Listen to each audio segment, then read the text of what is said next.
Hello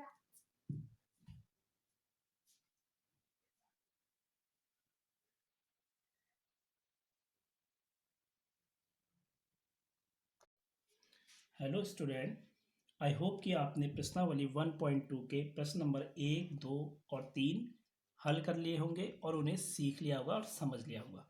अब हम उसी प्रश्नावली का प्रश्न नंबर 4 को हल करने का प्रयास करते हैं, उसको समझने की कोशिश करते हैं। तो प्रश्न नंबर 4 मैंने यहाँ पे स्टूडेंट बोर्ड पे लिख दिया है। प्रश्न नंबर 4 है SCF 306,657 बराबर 9, यानी कि इन दोनों संख्याओं का SCF हमें 9 दिया हुआ है।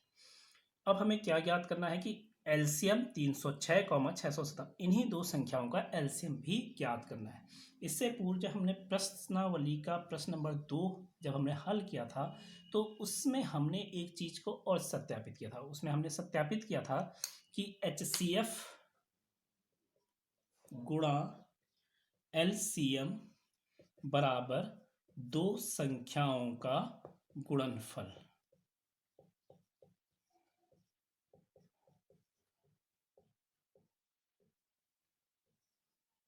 तो इसी की सहायता से हम इस प्रश्न को हल करेंगे।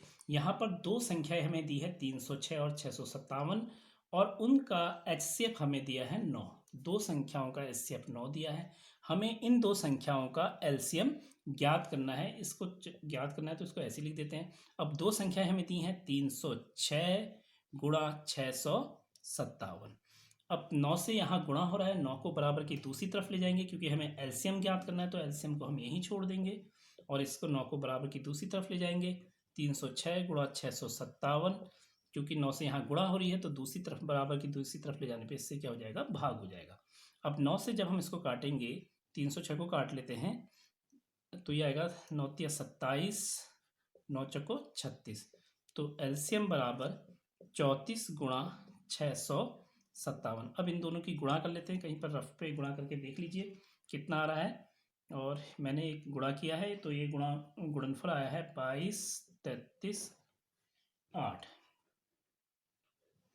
तो ये प्रश्न नंबर 4 समाप्त हुआ। अब हम चलते हैं प्रश्न नंबर 5 की ओर।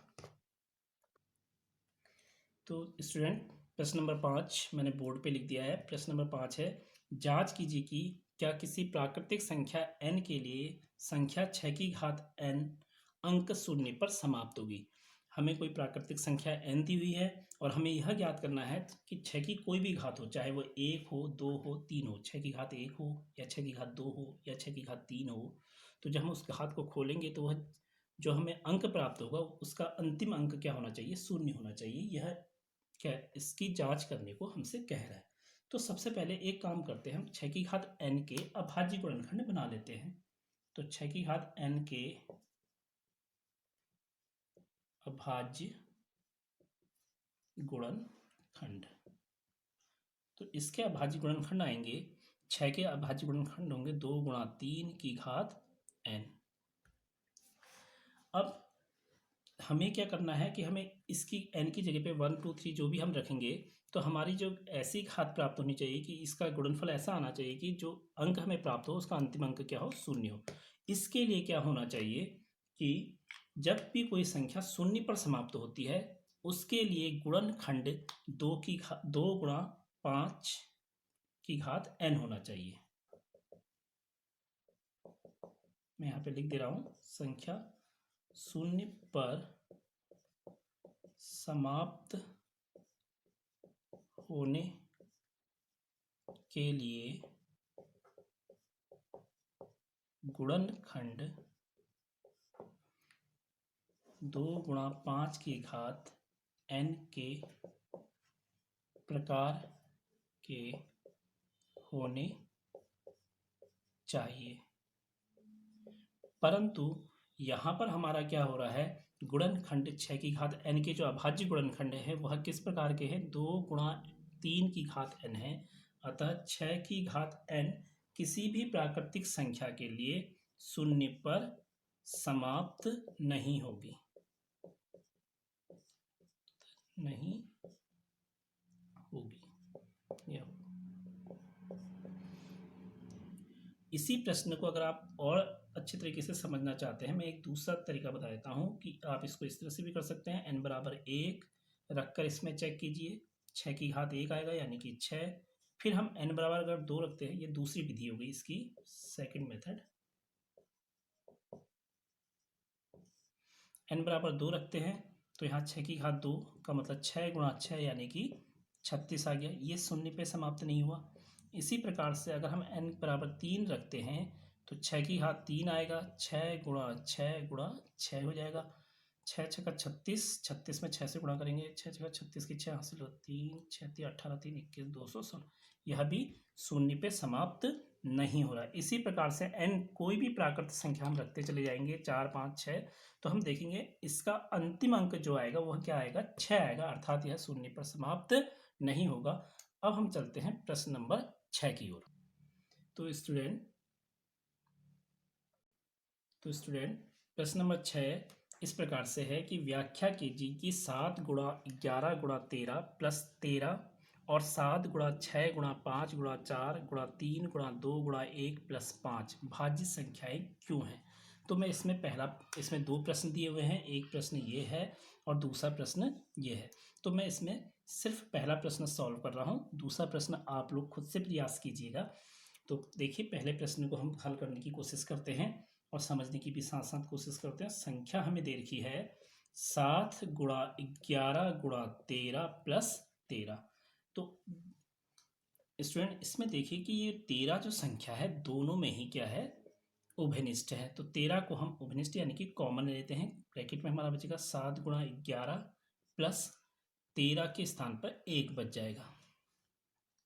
अगर हम 13 गुणा 7 गुणा 11 ब्रैकेट के अंदर करेंगे तो ये 77 आएगा, प्लस उसमें 1 जोड़ देते हैं तो ये हो जाता है 78। 13 गुणा 78। तो जो हमें संख्या दी थी, संख्या हमको दी थी 7 गुणा 11 गुणा 13 प्लस 13, इसके हमारे गुणनखंड बन गए 13 और 78। अगर हम 78 को ध्यान से देखें तो 78 के और भी गुणनखंड बन सकते हैं। तो मैं यहाँ पे चेक करके दिखा दे रहा हूँ कि 78 के और गुणनखंड क्या बनेंगे। हम पहले कर चुके हैं भाज्य गुणनखंड निकालना। 78 में अंतिम अंक 8 है तो इसका मतलब इसमें 2 से विभाजित हो जाएगा। 2 से विभाजित इसको कर लेते हैं, भाग देते हैं। तो 2 3 6, 2 9 18 39, फिर 3 से जाएगा, 3 एकम 3 और 3 3 9, फिर 13 से चले जाएगा, 13 एकम 13।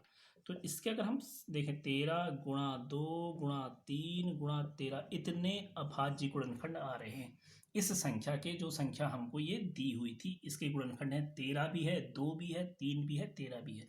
अतः यह जो संख्या है वह 13 से, 2 से और 3 से क्या हो जाएगी, पूर्णतः विभाजित हो जाएगी। मैं यहाँ नीचे लिख दे रहा हूँ, अतः पहले लिख देते हैं, चूंकि संख्या 7 गुणा 11 गुणा 13 धन 13 के अभाज्य गुणनखंड 2 3 तथा 13 हैं, अतः यह संख्या 2, 3 तथा 13 से पूर्णतः विभाजित होगी।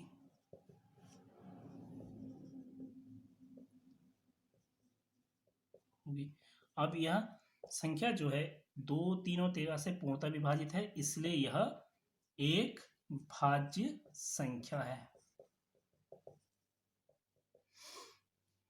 यह हमारा रफ वर्क हो जाएगा। इसी प्रकार से इसका जो दूसरा पार्ट है वो आप स्वयं से करेंगे। अब हम चलते हैं इस प्रश्नावली के अंतिम प्रश्न 7 पर। तो स्टूडेंट ये प्रश्न नंबर 7 मैंने बोर्ड पे लिख दिया है। प्रश्न नंबर 7 किस प्रकार से, इसको समझ लीजिए पहले। किसी खेल के मैदान के चारों ओर एक वृत्ताकार पथ है।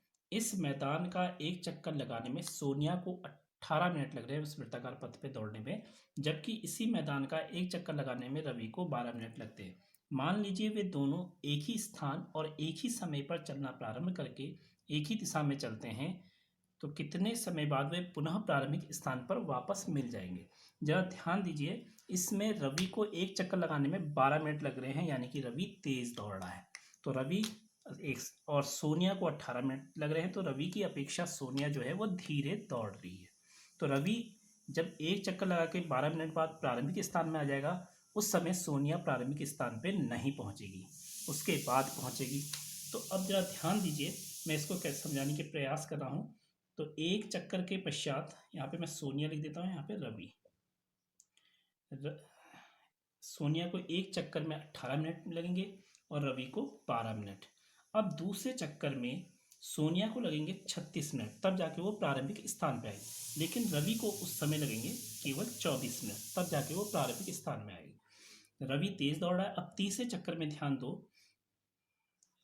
सोनिया को 54 मिनट लग जाएंगे कुल 3 चक्कर लगाने में, और रवि को लग जाएंगे 36 मिनट। जब ये 36 मिनट साथ होंगे, उस समय रवि और सोनिया प्रारंभिक स्थान पे पहुंच जाएंगे, एक साथ होंगे। उस समय तक रवि ने कुल 3 चक्कर लगा लिए होंगे और सोनिया ने केवल 2 ही चक्कर लगाए होंगे। तो 36 मिनट पश्चात वे दोनों आपस में प्रारंभिक स्थान पे पहुंचकर मिल जाएंगे।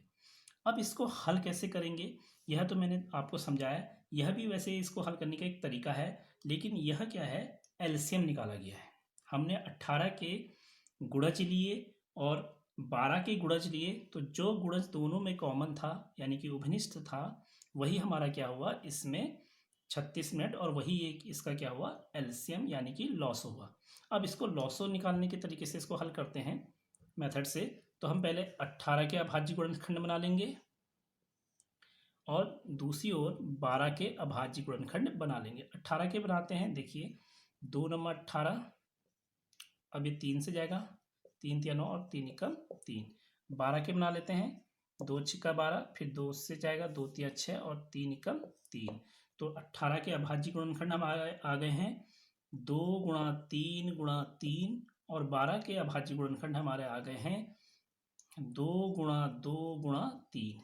अब इसमें जो सार्व गुणनखंड हैं, जो दोनों में ही उभनिष्ठ हैं, वो हमारे एक बार आ जाएंगे।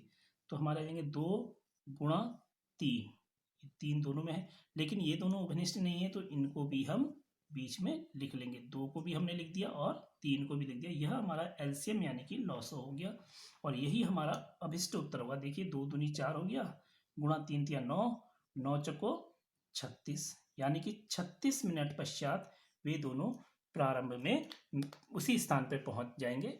उस समय रवि कितने चक्कर लगा चुका होगा, 3 चक्कर, और सोनिया 2 चक्कर लगा चुकी होगी।